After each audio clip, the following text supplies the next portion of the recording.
The coffee maker beeped at 6:14 a.m. I remember the exact time because I'd been staring at the microwave clock for 20 minutes, not moving, not drinking anything, just standing in the kitchen in my socks on the cold tile floor. My husband was still asleep upstairs. I had a flight to catch at 8:40, a 2-day conference in Chicago, financial compliance, not exactly the kind of thing people write memoirs about. I'd packed the night before. My roller bag was already by the front door. Everything was normal. Everything was fine, except I'd forgotten my laptop charger. That's it. That's the whole reason any of this happened. A $40 laptop charger I'd left on my desk in the home office. I turned around, went back upstairs, opened the office door, and heard something I wasn't supposed to hear. Our bedroom is at the end of the hall. The office is the second door on the right. We'd always kept the doors closed because our dog, Biscuit, liked to steal things off nightstands. The walls in our house are thin. I know this. I've always known this. But I'd never really understood what that meant until that morning. Her laugh. That's what I heard first. Not words. Just a laugh. Low, private. The kind of laugh you don't make in front of other people. I stood completely still in the office doorway. Then my husband's voice. His actual voice. The one I'd slept next to for 6 years. He said her name. I won't write it here. I can't. Even now, typing this, my hands are doing that thing where they go slightly numb. But I knew the name. I knew it because she was someone I'd met. Someone who'd been in this house. Someone who'd eaten at our dining room table and complimented the tile backsplash I'd spent 3 weekends picking out. I didn't open the bedroom door. I want to be clear about that. Because a lot of people later told me I should have thrown it open. Should have screamed. Should have recorded it on my phone right then and there. Maybe they're right, but I couldn't move. I was holding a laptop charger and I could not make my feet go anywhere. I backed out of the office. I walked down the stairs. I sat down on my roller bag by the front door. And then I called an Uber, went to the airport, and sat in a gate chair for 2 hours before my flight boarded. I didn't cry on the plane. I stared at the seatback screen and watched 40 minutes of a movie I'll never be able to name and thought about how I still hadn't drunk any coffee. Here's the thing about discovering your marriage is a lie. The first thing you feel isn't grief. It isn't even anger. It's something closer to nausea mixed with a very strange, very specific clarity. Like when you've been squinting at something blurry for a long time and then someone just reaches over and adjusts the lens, and suddenly everything snaps into focus so fast it almost hurts. All the small things rearrange themselves. The Tuesday nights, he said, were late meetings. The way his phone had started going face down on every surface. The weekend trip to see his college friend in Denver that I hadn't questioned. Not once, because I trusted him. I had completely, entirely, with no reservation trusted him. 6 years. I sat in my Chicago hotel room that night and made myself think it through slowly. Not emotionally. I couldn't afford emotional. Not yet. I needed to think like the compliance officer I actually was. Evidence. Documentation. Timeline. I knew a few things with certainty. I had heard what I had heard. I had not imagined it. And if I was going to make any decisions about my life, I needed to know the actual shape of what I was dealing with, not just the part I'd stumbled into by accident at 6:14 in the morning. I went home 2 days later. He picked me up from the airport. He kissed me on the cheek. He asked how the conference went, and I said fine. And I told him about a panel discussion on regulatory frameworks, and he nodded in the way he always nodded when he wasn't really listening. I watched his hands on the steering wheel. I said nothing. Over the next 3 weeks, I became a different version of myself. Quieter, more attentive. I started noticing when his phone buzzed and watching the micro-expressions he thought he was hiding. I didn't go through his phone. I want to be careful about this, because what I eventually found, I found legally. I'm a compliance officer. I know how to document things. I know what holds up and what doesn't. What I did was buy a small home security camera, the kind people use to check on dogs, and I placed it in the living room, angled toward the staircase. I told him I'd been feeling anxious about a rash of car break-ins in the neighborhood.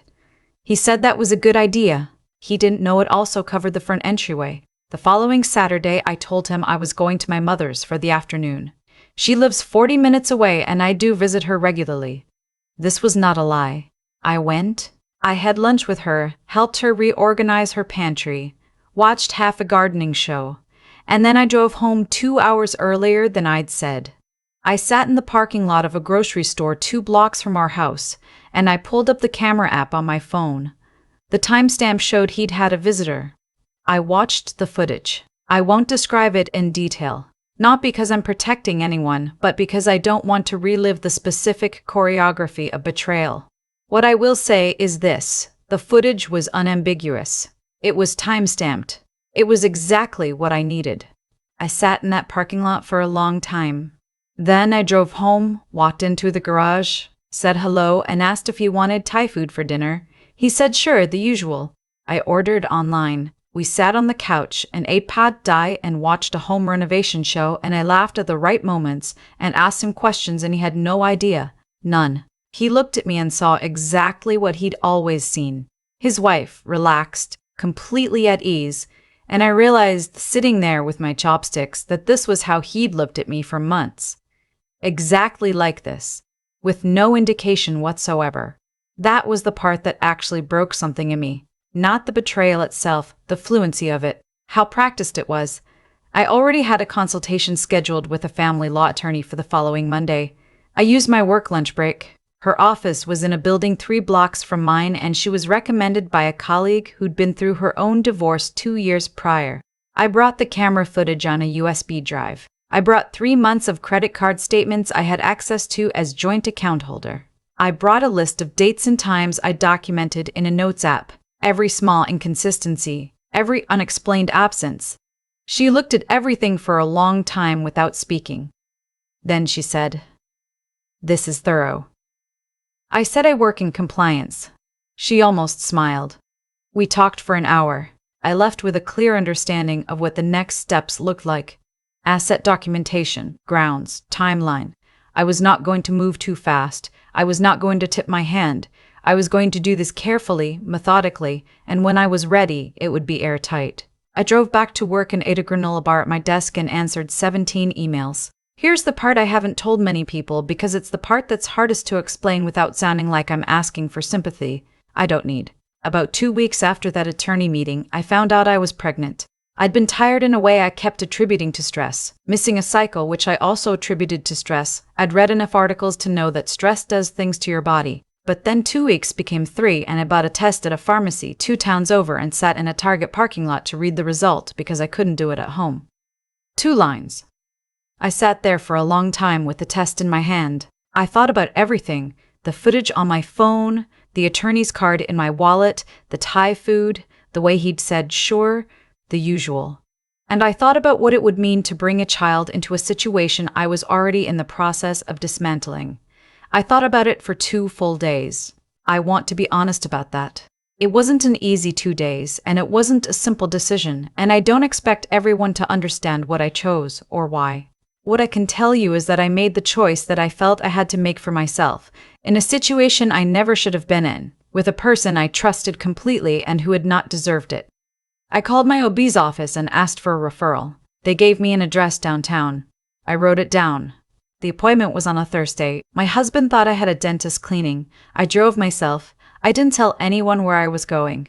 I sat in the waiting room and filled out paperwork and tried to read a magazine article about kitchen renovations and gave up after 1 paragraph. When the nurse called me back, I followed her down a hallway and into an exam room and sat on the paper-covered table and waited. The room smelled like antiseptic and something else, something faintly floral, maybe from a diffuser near the window. The door opened. The doctor came in looking at the chart in her hands. White coat, dark hair pulled back, the particular kind of practice deficiency that people develop in medical settings. She hadn't looked up yet. She said my name is a confirmation, still looking at the chart, and then she looked up. I recognized her immediately. The shape of the eyes, that particular deep-set quality, very dark, very direct, the line of the jaw. I'd seen that face across a dinner table. I'd handed that face a glass of wine. It was my husband's sister, not a distant cousin, not a relative by marriage I'd met once, his actual sister, younger than him by 4 years. We had spent Thanksgiving together. I had given her a birthday card. We looked at each other. No one spoke for what felt like a very long time but was probably about 5 seconds. Her expression did not collapse. She did not gasp or drop the chart or make any dramatic gesture. She looked at me with an absolutely steady face and then she said quietly, "I see." I said, "I didn't know you worked here." She said, "I transferred from the hospital 6 months ago." Another silence. Then she said, "Do you want me to get another physician?" I looked at her. I thought about it. I genuinely thought about it. She was offering me an out, a way to make this clean and professional and separate. I could have said yes. I should have said yes, probably from a purely procedural standpoint. I said no. I don't know exactly why. Maybe because I was tired of doing everything alone. Maybe because there was something in her face, not pity, not sympathy exactly, but something more like recognition that made me feel less like I was about to fall through the floor. She pulled up a stool and sat down and set the chart on the counter and folded her hands. She said, "Are you sure about what you want to do today?" I said yes. She said, "Not because of the circumstances." I said, "Because of all of it." She nodded slowly. She didn't push. She didn't offer an opinion. She just said, very plainly, "Okay, then let's take care of you." We didn't talk about her brother during the procedure. We didn't talk about him in the recovery room, where she checked on me herself instead of sending a nurse, and where she sat for a few minutes with a cup of water and asked how I was feeling. We talked about practical things. What to expect, what to watch for, when to follow up. But before I left, when I was standing in the hallway with my coat on and my bag over my shoulder, she stopped me. She said, "I know this isn't my place." I waited. She said, "But if there's something happening, legally, I mean, I want you to know that I would be willing to speak to whatever I know." I looked at her. She said, "I love my brother, but I know what he is." I drove home. I went inside. I made myself dinner.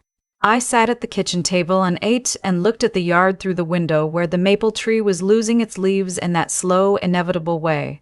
And I thought, okay.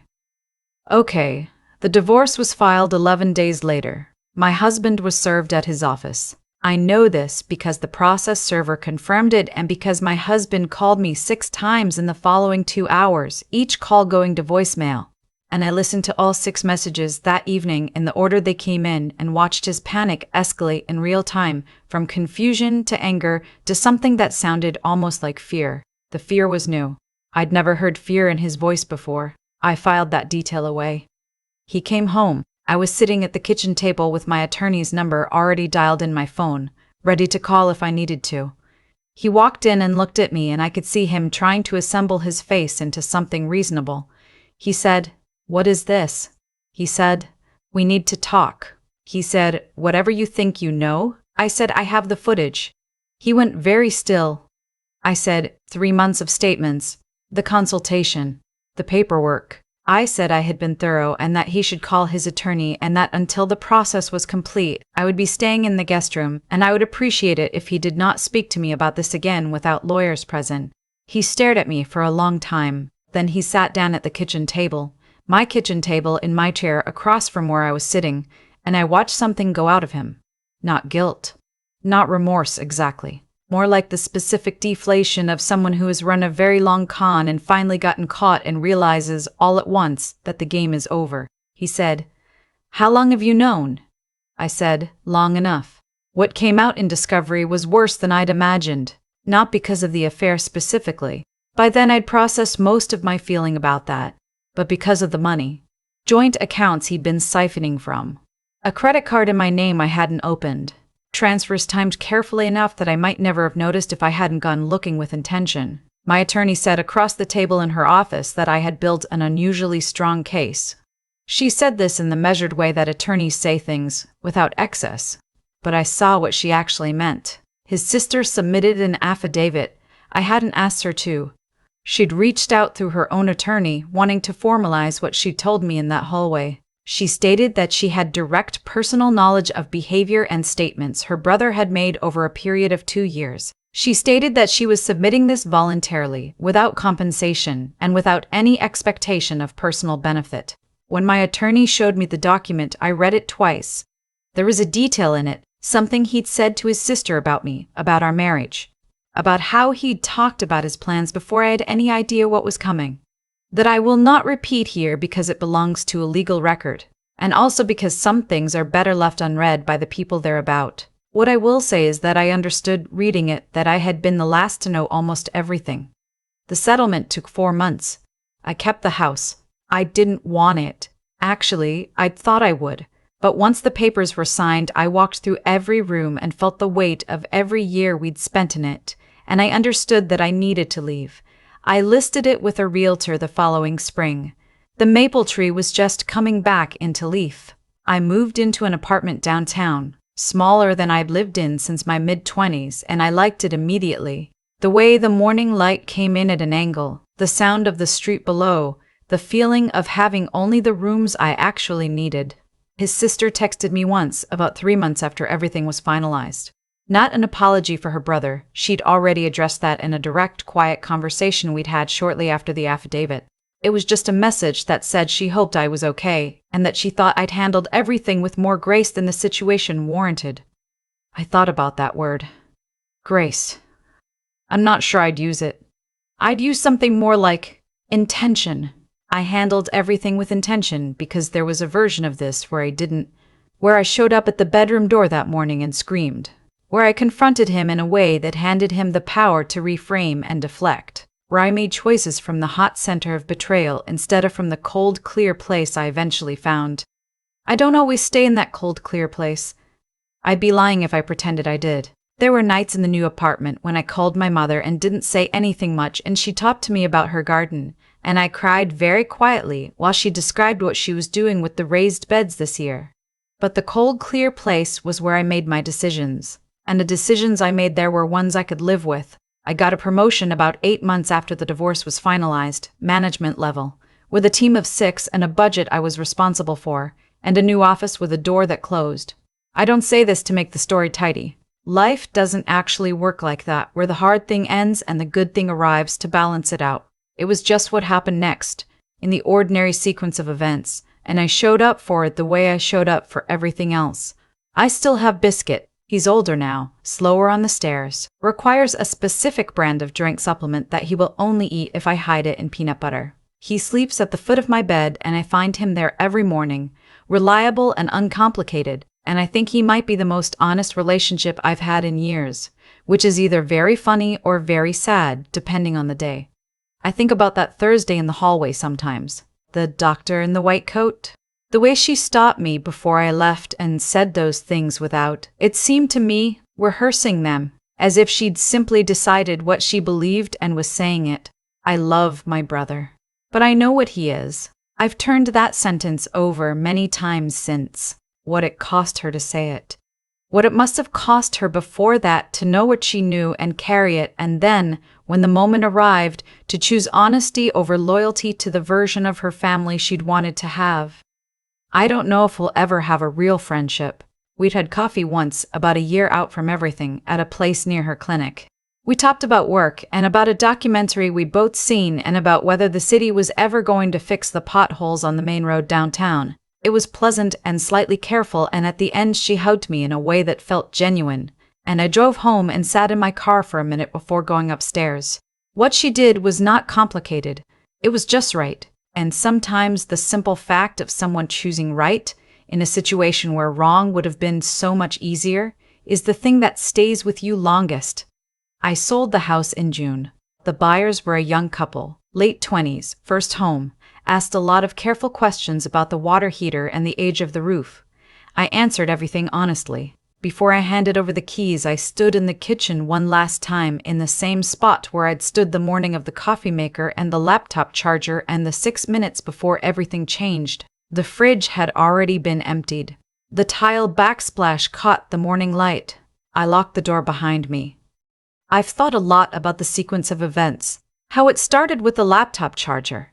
How if I hadn't forgotten it, hadn't turned around, hadn't gone back upstairs that particular morning, I might have gone on not knowing for another year. Maybe longer, maybe indefinitely. People sometimes frame that kind of thing as luck. Good or bad depending on how they feel about what came after. I don't think it was luck. I think it was just the way things accumulate until they can't anymore. Every deception leaves a residue. Every lie requires maintenance. At some point, the structure gets too heavy and something small comes along. A forgotten charger, a timestamp on a camera app, a doctor walking into a room, and the whole thing comes down. What I know about myself now, that I didn't fully know before, is that I can hold two things at once without either one canceling the other out. I can be devastated and deliberate at the same time. I can be grieving something and still thinking clearly about what needs to happen next. For a long time, I thought those were opposites, that if you were really hurting, you couldn't also be strategic, and if you were being strategic, you must not be really hurting. That turned out to be completely wrong. The attorney said I was thorough. She meant it as a professional observation, but what I heard underneath it was something closer to, you took yourself seriously. You treated your own situation as something worth documenting carefully, worth protecting, worth doing right. And I think that's the thing I want to hold on to most from all of this. Not the outcome, not the settlement, not even the moment his sister chose honesty over blood. Just that. The decision to take myself seriously at a moment when someone I trusted had made very clear that he didn't. There's a version of the story where I open that bedroom door and scream. Where I spend the next 3 months making decisions from pure reaction, handing away every advantage I had, letting the hottest part of my pain drive everything. I understand that version. I don't judge anyone who lives it, but it wasn't available to me once I sat down on that roller bag by the front door and made the choice. Not consciously, not with words, just physically, in my body, to slow down. Slowing down when everything in you wants to combust is one of the hardest things I've ever done. It felt sometimes like a betrayal of my own feelings, like I owed myself the explosion and was refusing to give it to myself. But the explosion would have been for him. The patience was for me. His sister understood something I've come to believe is true. That integrity isn't something you perform when it's easy. It's what you do with the information you have when doing the right thing costs you something real. It cost her. I know it did. And she did it anyway, simply, without drama, in a hallway with her coat on, saying words she'd probably already decided she would say if the moment ever came. I don't have a tidy conclusion. I have an apartment with good morning light and a dog who requires peanut butter to take his supplements, and a job I'm good at, and a lot of mornings that are just mornings. Coffee, emails, the ordinary texture of a life I rebuild from a position of clarity rather than chaos. That's enough. Genuinely, that's enough.